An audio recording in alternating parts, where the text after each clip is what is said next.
오늘 본문 말씀은 히브리서 6장 1절에서 8절까지의 말씀, 신약 357페이지에 히브리서 6장 1절에서 8절입니다. 1절부터 제가 읽도록 하겠습니다. 그러므로 우리가 그리스도의 도의 초벌을 버리고 죽은 행실을 회개함과 하나님께 대한 신앙과 세례들과 안수와 죽은 자의 부활과 영원한 심판에 관한 교훈의 터를 다시 닦지 말고 완전한 대로 나아갈지니라. 하나님께서 허락하시면 우리가 이것을 하리라. 한 번 빛을 받고 하늘의 은사를 맛보고 성령에 참여한 바 되고 하나님의 선한 말씀과 내세의 능력을 맛보고도 타락한 자들은 다시 새롭게 하여 회개하게 할 수 없나니 이는 그들이 하나님의 아들을 다시 십자가에 못 박아 드러내놓고 욕되게 함이라. 땅이 그 위에 자주 내리는 비를 흡수하여 밭 가는 자들이 쓰기에 합당한 채소를 내면 하나님께 복을 받고 만일 가시와 엉겅퀴를 내면 버림을 당하고 저주함에 가까워 그 마지막은 불사름이 되리라. 아멘. 오늘 말씀은 열매 맺는 신앙인이라는 제목으로 전하도록 하겠습니다. 지금은 이제 서울 여의도가 이제 공원으로 조성이 되어 있어요. 근데 과거에는 이게 여의도가 광장이었어요. 몇만 평 되는 광장이어서 이곳에서 큰 집회도 하고 뭐 이렇게 모임도 갖고 이제 그랬습니다. 그래서 광장이 있었던 시절에는 그곳에 이제 롤러스케이트, 자전거에 대여해 주신 분이 계셔서 이제 뭐 가족 나들이나 친구들과 놀러 가면 그 광장에서 그것을 빌려서 타기도 하고 이렇게 주말 나들이 코스 중에 하나가 이 여의도 광장이기도 했어요. 1991년도는 그때 광장이었었는데 이때 큰 사고가 터집니다. 당시 21살이던 김용재라는 이 젊은 청년이 평소에 이제 시력이 안 좋아서 이제 사회생활을 하면서 이 여러 가지 실수와 어떤 그것으로 인한 핀잔을 이제 듣게 됩니다. 그러다 보니까 이제 사회의 부적응자가 되는 거죠. 불만을 갖게 되고 원망을 하게 되고 직장을 그런 일들로 이제 여러 번 옮겨다니면서 이제 사회에 대한 분노가 극에 달한 거예요. 근데 극에 달했는데 이 청년이 그 극에 달한 분노를 어떻게 터뜨리는가 하면 불특정 다수를 향해서 그걸 터뜨렸어요. 그래서 자신이 일하던 그 양말 공장 사장의 그 차를 훔쳐다가 그것을 타고 여의도 광장의 주말에 나들이 나온 그 가족들과 여럿이 있는 그 많은 사람들이 있는 곳을 돌진을 하게 됩니다. 그래서 이때 어린이가 2명이 사망하고 20여 명의 부상자가 이때 발생돼서 사회적으로 큰 뉴스로 이렇게 보도가 됐습니다. 범인은 이 불우한 환경에서 자랐어요. 맞습니다. 그는 옳게 배우지도 못했고 그리고 잘 살아보려고 노력했지만 여러 가지 어떤 자신의 어떤 이 불편한 눈, 안 좋은 시력 때문에 어떤 부적응의 상황으로 계속 몰려갔던 거죠. 그러나 아무리 환경이 불우하다고 해도 이러한 범행이 어떤 정당화될 수는 없는 것이죠. 이 청년은 그래서 결국 그때 그 사건으로 인해서 사형을 언도받습니다. 그리고 이 김용재 청년이 마지막 사형이 집행된 사형수로 남아요. 이후에는 이제 사형 집행을 안 했죠. 이때 신문 칼럼에 이런 글이 올라왔어요. 그 당시 분위기가 뭐였냐면, 이 김용재 청년에 대한 동정의 어떤 여론도 일어났었어요. 그러나 이 당시에 칼럼에 이런 글이 올라왔습니다. 그는 참으로 어려운 환경을 살았다. 그가 좀 더 좋은 환경에서 살았더라면 이러한 창극은 벌어지지 않았을 텐데, 그러나 아무리 환경이 불우하다고 해도 이러한 범행을 정당하다고 볼 수는 없지 않은가. 환경이 불우해서 그래서 어쩌란 말인가. 그러니까 이 칼럼에 기고한 그 내용의 요지는 환경이 불우하다는 것은 이해가 되고 공감이 된다라는 거예요. 그렇게 해서 좀 이탈할 수도 있다라는 거예요. 그렇지만 그것이 그 인생을 그렇게 만들게 한 결정적인 원인이 될 수는 없다라는 거야. 그 결과는 그가 책임져야 된다는 것입니다. 어느 누구든지 불우한 환경과 나쁜 환경 여러 가지 방황할 만한 환경이 있을 수 있어요. 그러나 우리가 그 환경 탓만 하고 환경에만 원인을 돌린다면은 그 사람은 그릇된 길로 가게 되는 것이죠. 그것에 대한 책임을 누가 집니까? 본인이 지는 거야. 본인의 인생에 대한 책임은 본인이 지는 것입니다. 안 좋은 환경에서도 훌륭한 사람들이 있습니다. 그들은 그 책임을 누가 집니까? 본인이 그 몫을 해내고 본인이 그 책임 또한 지는 것이에요. 우리는 모두 각자의 인생을 책임져야 합니다. 환경을 탓할 것이 아니라 결국은 내가 지은 것들에 대해 내가 책임질 일이 온다는 거예요. 오늘 본문은 그런 책임지는 신앙인의 삶에 대해서 돌아보려고 합니다. 이 히브리서는 이 기독교로 개종한 사람들에 대한 그 권면으로 쓰여진 서신서입니다. 근데 이 히브리서 저자에 대해서는 정확하게 누군지는 몰라요. 말하는 사람, 어떤 사람은 사도 바울이라 얘기하는데, 사도 바울 서신서하고는 너무나 그 양식이나 여러 가지가 다르기 때문에 딱 집어서 누구라라고 말할 수 없는 상황인데, 이 히브리서는 구원에 대한 내용이 아니라 구원받은 자로서 예수 그리스도를 잘 붙잡으라라고 하는 강한 권면의 내용이 히브리서의 주된 내용입니다. 오늘 본문에서도요, 초보자의 삶을 버리고 성숙하고 성장하라라고 권면하고 있습니다. 그리스도의 은혜를 맛본 우리가 값진 열매의 삶을 살아야 되지 않겠는가라는 그런 내용을 가지고 있어요. 제가 9월 달에 이 청문회를 이렇게 보는데 기억에 남는 청문회가 있어요. 인권위원장 안창호 후보에 대한 청문회였어요. 저는 먼저 개인적으로 이 정치적인 색깔을 띠고 보지 않았습니다.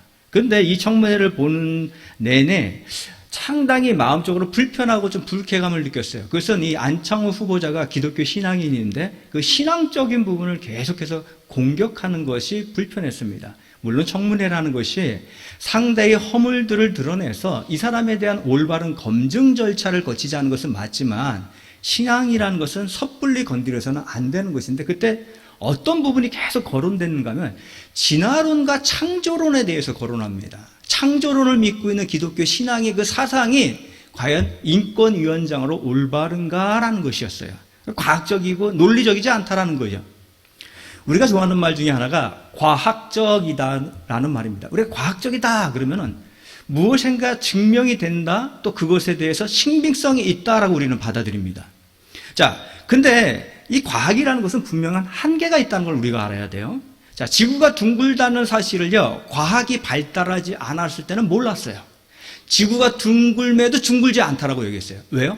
그 당시에 과학의 한계였어요. 그래서 배가 멀리 수평선 너머로 가면 이제 안 보이잖아요, 둥그니까. 근데 사람들은 뭐라고 생각합니까? 배가 낭떠러지로 떨어졌다 해서 멀리 향해를 못 합니다. 두려워서. 떨어질까봐. 과학 수준이 그랬다는 거야.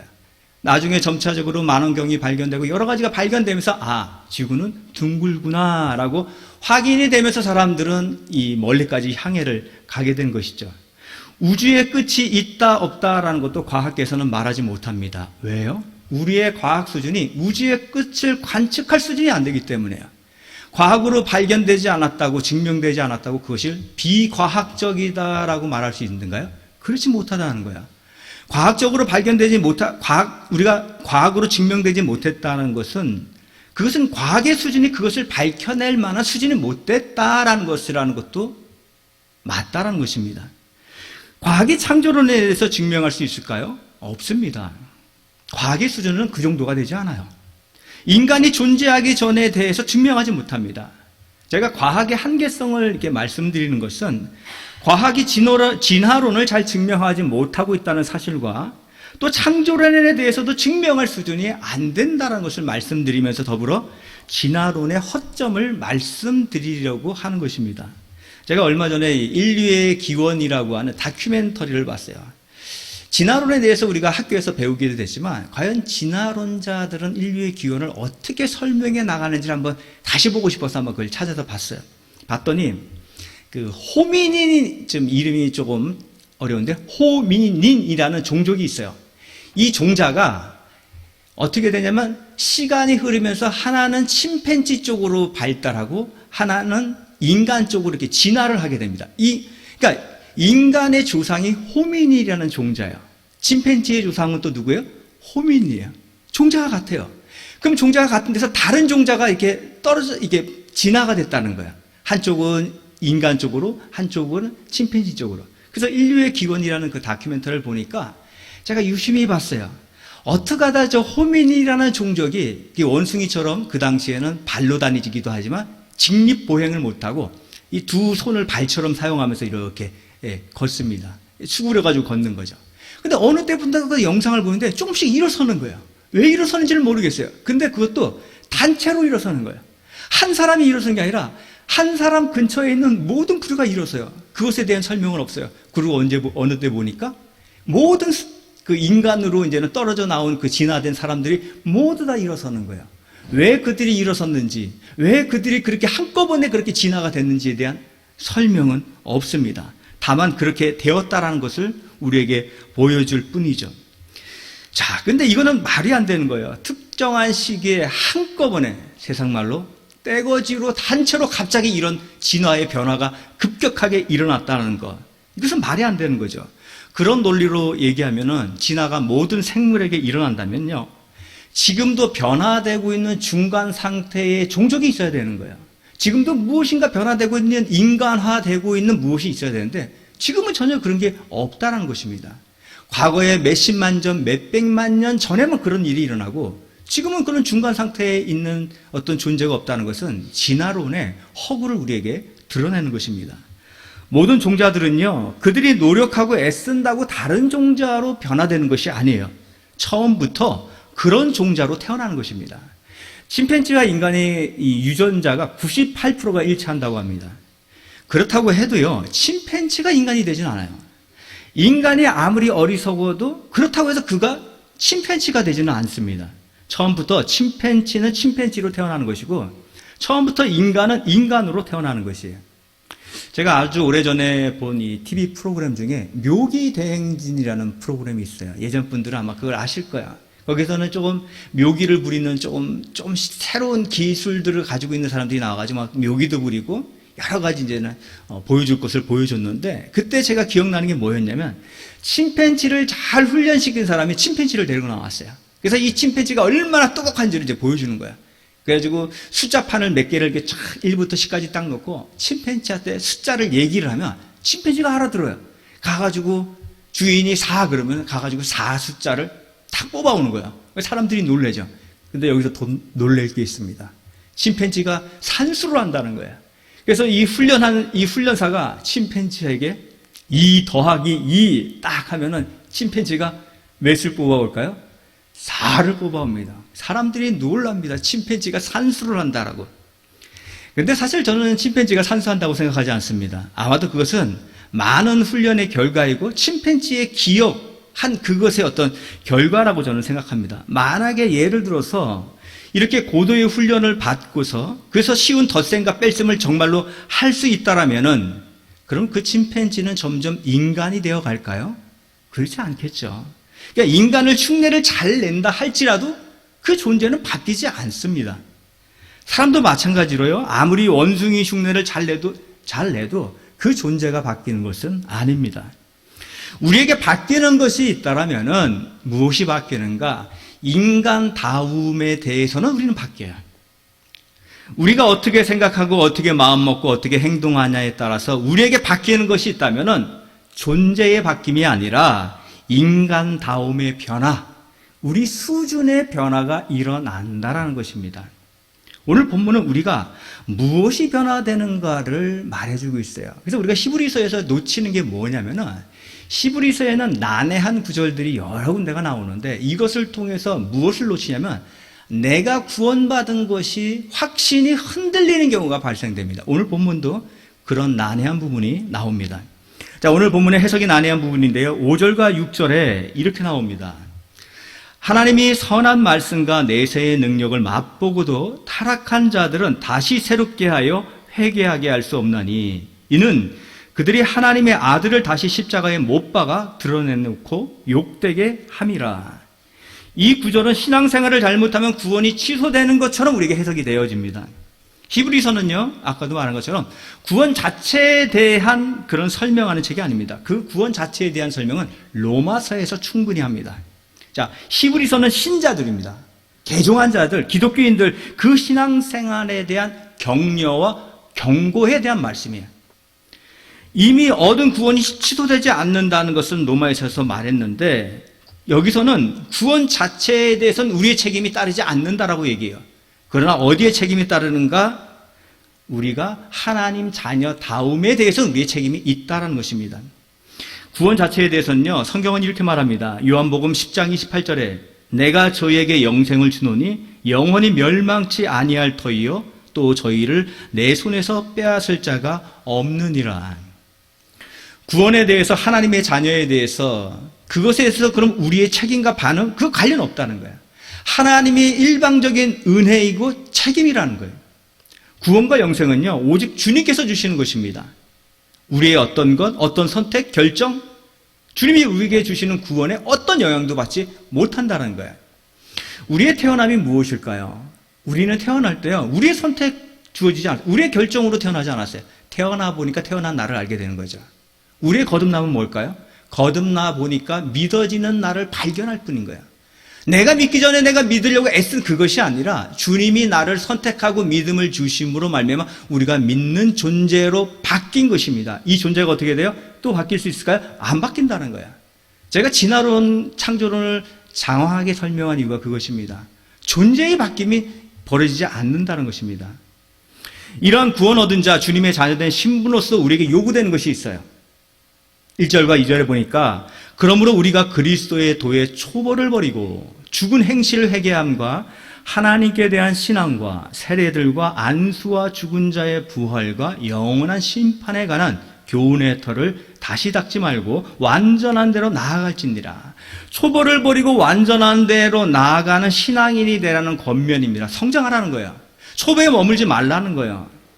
신앙이 시간이 지나면은 그냥 그것에 멈춘 것이 아니라 자라나야 된다는 것을 말하고 있고 자라야 된다고 우리에게 권면하고 있는 것입니다. 다만 오해의 소지가 또 어디에 있냐면 7절과 8절을 보면 이렇게 나옵니다. 땅이 그 위에 자주 내리는 비를 흡수하여 밭가는 자들이 쓰기에 합당한 채소를 내면 하나님께 복을 받고 만일 가시와 엉겅퀴를 내면 버림을 당하고 저주함에 가까워 그 마지막은 불사름이 되리라.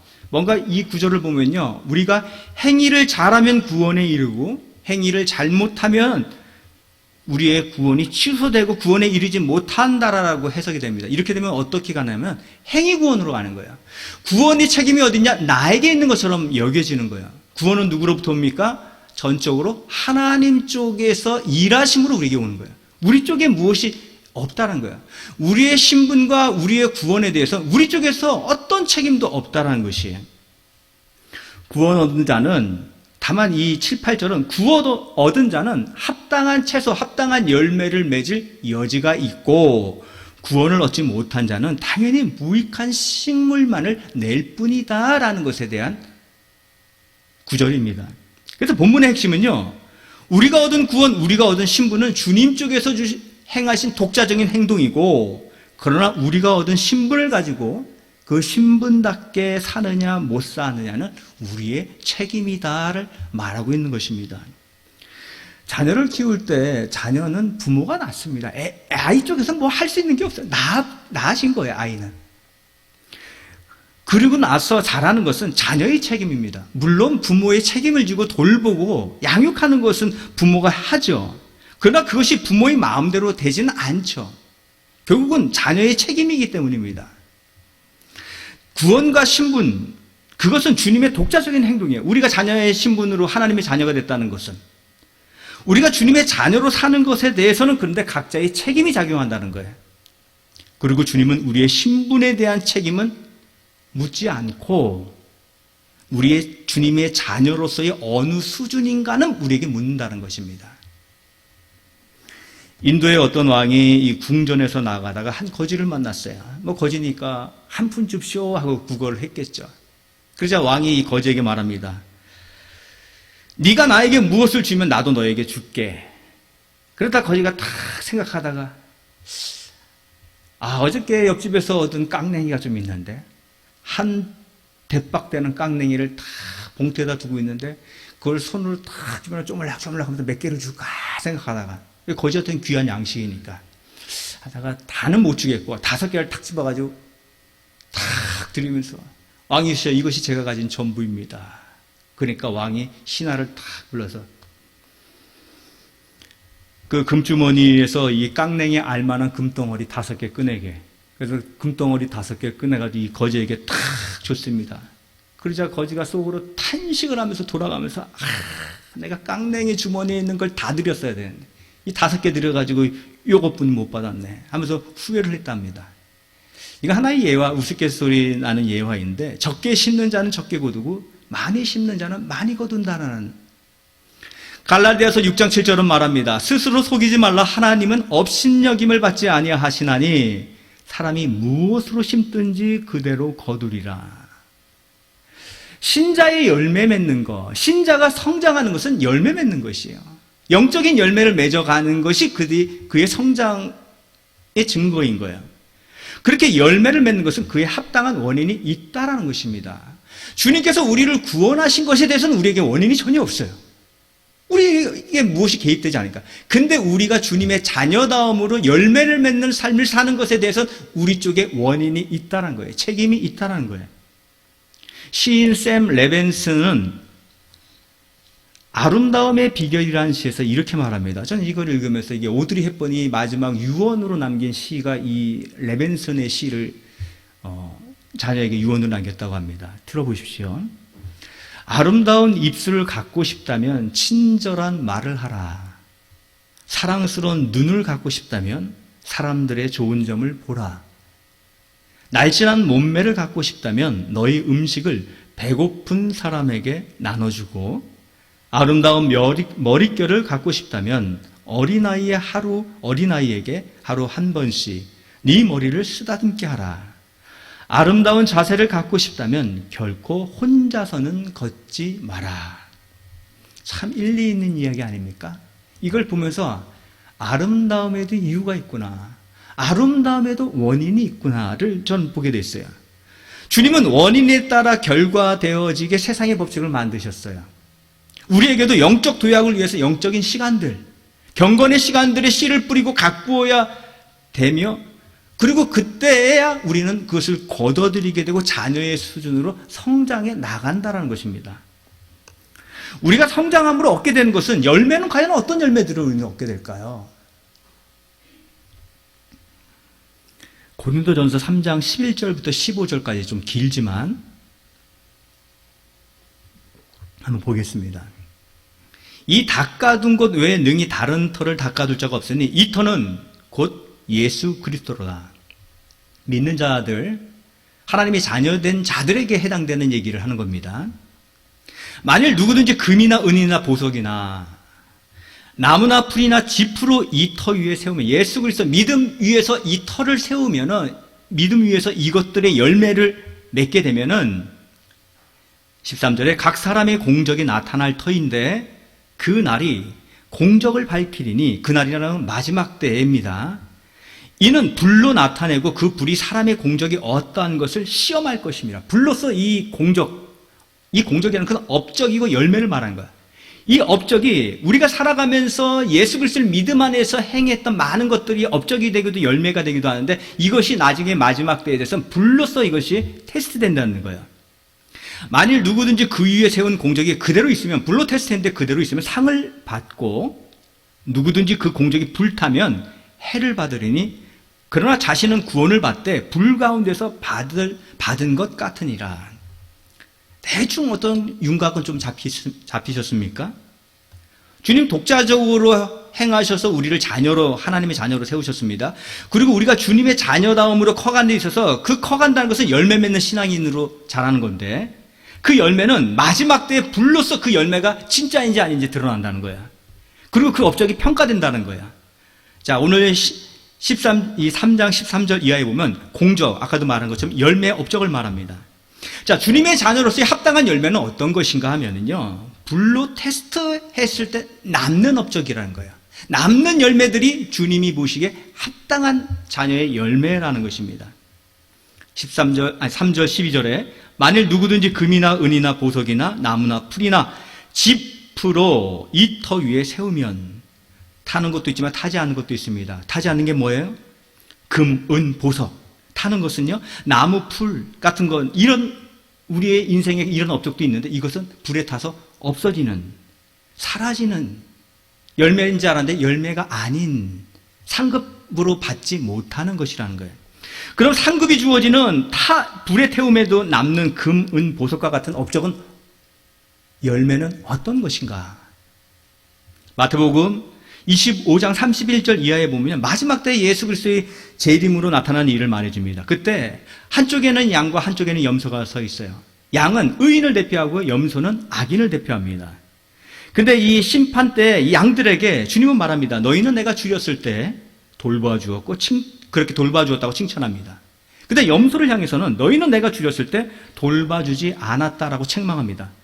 그러면서 칭찬의 이유와 책망의 이유를 말해주는데 의인은 양을 향해서는 너희는 내가 죽일 때 먹을 걸 줬고 목마를 때 마시게 했고 나그네 되었을 때 영접하고 헐벗을 때 옷을 입혀줬다. 그러나 의인이 말하기를 이렇게 반응합니다. 우리가요? 우리가 언제요? 자신들은 주님께 그런 일을 한 적이 없다는 거예요. 주님은요 이렇게 말하죠. 작은 자 하나에게 한 것이 나에게 한 것이다. 양으로 대표되는 의인은요 작은 자에게 먹을 것을 주고 입을 것을 주고 그들의 힘듦을 외면하지 않았다는 거예요. 결정적으로 양이 칭찬받은 것은 의인들은 자신들이 받은 주님의 사랑을 토대로 그 사랑 받은 대로 다른 이들에게 베풀어서 그것으로 만족했던 거예요. 그 행위로 자신들의 공로나 자신들의 의로 사람들에게 증거되려고 했던 것이 아니라 그저 내가 받은 은혜에 감사해서 그 은혜를 다른 이들에게 베풀어 줬기에 내가 한 선한 행위를 기억하지 못했던 것이에요. 이들은 자신의 공로를 모르는 자들입니다. 그런 마음을 주시고 그렇게 이끌어 주신 주님만을 높이는 자들이 바로 의인이요 양으로 대표되는 이들입니다. 반면에 악인들은요 책망받는 이 염소는 예수님이 헐벗고 줄였을 때 어려울 때 돕지 않았다고 책망하지만 악인들은 이렇게 말합니다. 아니 우리가 언제 안 했습니까? 우리가 착한 일 좋은 일 얼마나 많이 했는데요. 이들은 어떤 걸 대표합니까? 나의 공로와 나의 의와 나의 능력 자신들을 드러내는 자들이라는 거예요. 성도들에게 합당한 열매라는 것은요 주님을 높이는 것들이 그 성도들에게 합당한 열매로 남게 됩니다. 나를 자랑할 만한 것, 나를 내세울 만한 것들은 합당한 열매가 되지 못한다는 거예요. 주님의 은혜라고 기억되는 것들, 주님이 해주셨다고 고백되는 것들이 모두 불에 사라지지 않는 금과 은과 보석과 같은 업적이지만 자신을 드높이고 자신의 업적이라고 자신의 능력이라고 여기는 것들은 모두 다 업적과 열매가 아니라 그것들은 불에 타서 없어질 풀과 같은 업적이라는 거예요. 결국 주님의 심판대에 가서 그것 별로 상급으로 쳐주지 않는다는 것입니다. 자녀다운 성도로 성장시키고 불에도 타지 않는 상급으로 낳는 열매는 주님의 공로요 주님의 은혜로 인정하는 것들이라는 거야. 그래서 우리의 삶에요 참 은혜로다를 발견한 것, 이런 믿음의 눈이 계속 커지는 것이 중요합니다. 사도 바울의 대단한 것은 그거예요. 우리가 볼 땐 사도 바울의 업적이 놀랍잖아요. 얼마나 많은 이 성경 13권을 기록하고 얼마나 많은 곳을 다니면서 교회를 개척해냈습니까? 근데 그가 결정적으로 남긴 말은 내가 이렇게 해냈다가 아니라 나로 나된 것은 하나님의 은혜로다. 모든 것이 하나님의 영광이고 하나님의 은혜로 다 돌렸다는 거예요. 이것은 겸손인 척한 것이 아니라 그것을 진실로 그 믿음의 눈으로 보니까 그렇게 은혜인 것만이 보였다는 거야. 예수 그리스도의 십자가는 무엇입니까? 죽음입니다. 그런데 이 죽음의 십자가를 통해서 하나님이 무엇을 보여주십니까? 부활의 생명을 보여주셨어요. 십자가 자체는 죽은 나무예요. 죽은 나무로 그 십자가를 만들었죠. 그런데 생명이 그 죽은 나무에서 열렸다는 거예요. 전적으로 주님의 능력, 주님의 은혜가 임함으로 생명이 나타나는 것이죠.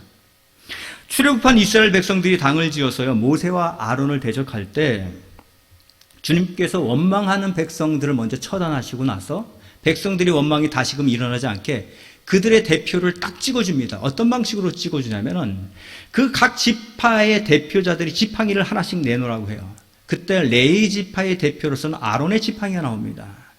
근데 이 아론의 지팡이가 나왔는데 어느 지팡이에 싹이 났는가 하면 아론의 지팡이에 싹이 나고요. 심지어 살구 열매가 여기 아론의 지팡이에서 열려요. 지팡이가 무엇입니까? 죽고 말라 비틀어진 나무예요. 거기서는 어떤 생명도 나올 수 없는 곳에서 주님께서 생명에 나오게 하심으로 아론과 모세를 너희들의 지도자의 권위 있는 자로 딱 세워주심을 보여주신 것이에요. 이것이 아론의 됨됨이나 아론의 자격을 말한 것입니까? 아니요. 전적으로 이들에게는 아무것도 아니지만 전적으로 주님의 능력과 주님의 은혜로 모든 것이 세워지고 모든 것이 운행된다는 것을 주님은 우리에게 보여주신 것입니다.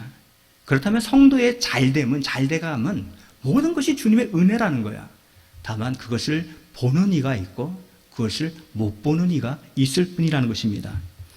따라서 예수 그리스도를 높이는 것, 주님의 은혜로만 기억되는 것만이 우리에게 불타 없어지지 않는 열매로 남는다는 것입니다. 세상은 이름을 날리는 업적들이, 그러나 주님은 그것을 업적이라고 평가하지 않는다는 것이죠. 미국의 교사 파커 파머는 이렇게 말합니다. 우리가 부름을 받은 일은 실적으로 평가되지 않는 어려운 일이다. 우리가 부름을 받아서 성도로 부름을 받고 성도로서 주님의 뜻을 행하는 일은 실적으로 평가되지 못한다는 거예요. 그러면서 그는 이어서 말합니다. 다른 사람을 사랑하는 일, 이것이 세상에서 평가될까요? 아니요, 평가되지 않아요. 불의에 대항하는 일, 물론 그것이 어떤 나중에 드러날 수는 있겠지만 그 시작은 평가받기 위해서 시작하지 않습니다. 그리고 슬픈 자를 위로하는 일, 전쟁을 끝내는 일 같은 것은 실적이 있을 수 없고 오로지 열심히 하겠다는 헌신만 있을 뿐이다라고 그는 말합니다. 세상은 드러나 보이는 실적으로 그 사람을 평가하지만요, 주님은 자신의 공로를 드러내지 않고 주님의 은혜와 주님을 높인 것을 열매로 인정한다는 거예요. 그래서 세상의 평가 기준과 하나님의 평가 기준은 완전히 다릅니다. 우리가 자주 들었을 얘기지만 창끝이라는 영화, 저는 이것을 예화로 들 때마다 이렇게 생각하면서 참 놀랍다. 이건 실화를 바탕으로 한 영화죠. 에콰도르 아마존 정글의 아우카족에게 복음을 전하기 위해서 5명의 젊은 선교사들이 그곳에 들어갑니다. 근데 들어가 복음을 전하지 못해요. 다만 이 근처에 있다가 복음을 전하기 위해서 먼저 이렇게 조사를 하고 이런 과정 속에서 그 아우카족이 이제 경계를 하면서 이들을 먼저 창을 가져서 죽여버립니다. 근데 죽일 때 이들의 손에는 총이 있었어요. 그러나 이 선교사들은 총을 쏘지 않고 그냥 그대로 죽임을 당합니다. 근데 이때 뉴욕타임즈에서는 이 사건에 대해서 뭐라고 얘기하는가 하면 이 무슨 낭비인가라고 이 타이틀 기사에 나옵니다. 그러니까 이들이 본 건 뭐냐면 어떤 실적도 어떤 업적도 어떤 결과물도 나오지 않고 죽음으로 끝나버린 거 얼마나 허망한가. 세상은 이것을 허망하다 평가합니다. 결과물이 나와야 열매고 업적이라고 봅니다. 낭비라고 하는 이 사건을 계기로 5명의 선교사의 아내들이 아우카족에게 직접 들어갑니다. 그리고 그들을 돕고 그들의 필요를 채워주면서 그들에게 복음을 전할 때 이들이 아우카족이 몇 년의 시간이 흐른 후에 이 여인들이 자신들이 죽인 선교사의 아내임을 알고 그때서 비로소 복음을 받아들이게 됩니다. 그래서 이들이 죽은 영혼이었지만 오히려 이 사건을 계기로 이들에게 생명이 들어가는 놀라운 일이 일어나고 목회자들이 거기서 나오게 된 것이죠. 세상에서 높이 평가되지 못하겠지만 주님은 이 선교사들의 죽음, 이것을 열매라고 하시는 것이에요. 그리고 이것이 성장이라고 하시는 것이라는 겁니다. 갈라디아서 6장 9절은 이렇게 말합니다. 우리가 선을 행하되 낙심하지 말지니 포기하지 아니하면 때가 이름에 거두리라. 주님의 뜻을, 주님의 마음을 품고 우리가 행하는 것들이요, 사람들에게 평가받지 못할 때 있습니다. 사람들이 인정해 주지 않을 때 있어요. 그건 낙심할 필요가 없어요. 왜요? 주님은 그것을 인정해 주기 때문에, 그것을 열매로 우리에게 삶 속에 맺혀주게 하기 때문에. 주님이 기억하시는 열매, 그것은 우리를 자라게 하는 업적들을 세상에 드러나지 않습니다. 오히려 주님만이 드러나요.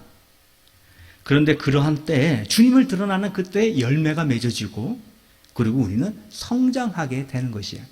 그래서 성장한 사람들의, 신앙에 성숙한 사람들의 공통점은 이거예요. 주님의 은혜입니다라는 것이 자연스럽게 나와요. 근데 성장하지 못했을 때는 그 사람의 삶에 대해서 내가 말이야, 이게 좀 많이 나와요. 주님의 은혜입니다. 주님이 하셨어요라는 것을 더 많이 볼 수 있는 성도 되길 바랍니다. 예전에 이 눈먼 새의 노래라는 드라마로 방영된 실화가 있었어요. 그때 이 실화는 이 강영우 박사를 소재로 한 드라마였어요. 눈먼 새의 노래. 그는 미국 부시 대통령 시절에 장애인 정책 차관보를 지냈습니다. 근데 그의 지난 날은 굉장히 어두웠어요. 14살에 아버지를 잃었고요. 15살 중학생 때 축구를 하다 축구공에 맞아서 실명을 하게 됩니다. 그 실명한 것 때문에 이 강영우 박사가 이 장남인데 두 눈을 잃게 되자 어머니가 충격에 쓰러져서 돌아가셔요. 그리고 16살에는 이제는 누나가 동생들을 먹여 살려야 되거든요. 근데 누나가 동생들을 먹여 살리기 위해서 예전이니까 60년대 70년대 이럴 때니까 먹여 살리기 위해서 봉제 공장에서 일하다가 과로로 16개월 만에 죽습니다. 이제 장남인 이 강영우와 그 밑에 딸린 동생 둘이 남은 거야. 근데 자기는 장님인데 무엇을 할 수 있겠습니까? 그래서 이제 살 길이 없어서 이 9살 먹은 여동생은 고아원에 보냅니다. 그리고 13살짜리 남동생은 학교를 그만두고 철물점에 점원으로 들어가요. 그러니까 두 눈을 잃고 부모를 잃고 동생도 다 잃고 다 뿔뿔이 흩어져 버린 거예요. 당시 시각장애인들이 할 수 있는 일은요, 딱 두 가지였어요. 점치는 일, 그리고 안마하는 일. 그럼에도 그는요, 연세대학교를 거쳐서 미국 유학길에 오르고 나중에는 부시 행정부의 요직에 오릅니다. 크리스찬입니다. 그는 간증할 때 자신은 복된 사람입니다 라고 그는 간증을 해요. 우리가 볼 때는 전혀 그래 보이지 않았던 삶인데 그는 복되다고 얘기해요. 그는 말하기를 시각장애와 불우한 환경에서도 꿈을 꾸지 못할 것들을 하나님은 꿈꾸게 하셨습니다. 오히려 눈을 잃어서 한눈 팔지 않고 열심히 공부하게 하셨어요. 하나님이 도구로 살고 싶은 갈망을 주신 것이 너무나 감사합니다 라고 강영우 박사 말합니다. 자신의 모든 생애가 주님의 은혜이고 주님이 무엇인 축복이라고 그는 말합니다. 사람들은 이 사람을 향해서 인간 승리다라고 얘기하는데 강영우는 아니다, 하나님의 은혜요, 하나님의 도우심이요, 오직 하나님만을 높이는 그런 사람이 되었습니다. 시력이 나빠져서 사회에 부적응하고 원망과 불만이 가지고 차를 몰아서 많은 사상자를 냈던 사람과는 대조적인 삶을 살아낸 강영우 박사. 이런 하나님의 자녀다운 삶, 열매 맺히는 삶이 가능했던 것은 그가 주님의 은혜를 보며 모든 것이 그분의 은혜됨을 인정했기에 가능했던 거예요. 주님의 은혜를 바라볼 때 우리의 인격에 풍성한 열매가 맺히게 주님은 하십니다. 또한 주님은 우리의 삶 또한 풍요롭게 만들어 주신다는 거예요. 주님이 우리에게 요구하시는 것은 신분의 변화를 요구하지 않습니다. 이미 그것은 거듭난 인생에 대해서 바뀔 수 없는 거예요. 다만 우리의 수준의 변화, 하나님의 자녀되는 그 수준에 합당한 자로 자라라는 것입니다. 그러기 위해서 불에 타지 않는 것들, 하나님의 은혜로 주어진 것들을 알며 살아가는 것이에요. 나의 나된 것이 모두 하나님의 은혜임을 아는 그것만이 우리의 삶의 열매로 남기 때문입니다. 주님의 은혜를 밝히 봄으로 불에 타지 않는 영원까지 가는 풍성한 열매를 맺는 성도들 되시기를 바랍니다. 기도드리겠습니다. 참 좋으신 하나님 아버지 감사합니다. 우리의 삶 속에서 우리가 열매라고 우리가 업적이라고 생각했던 것들 중에 많은 것들이 우리의 공로와 우리 자신을 자랑하는 데 쓰일 때가 너무도 많습니다. 그러나 우리의 눈이 육신의 눈이 아닌 믿음의 눈으로 바라보게 하사 우리를 도우시고 우리와 동행하시며 우리에게 은혜를 베푸시는 주님을 바라보므로 우리의 모든 것이 나로 나된 것이 주님의 은혜로라 고백할 수 있는 그런 성도로 자랄 수 있도록 주님 도와주시옵소서. 예수님의 이름으로 기도드립니다. 아멘.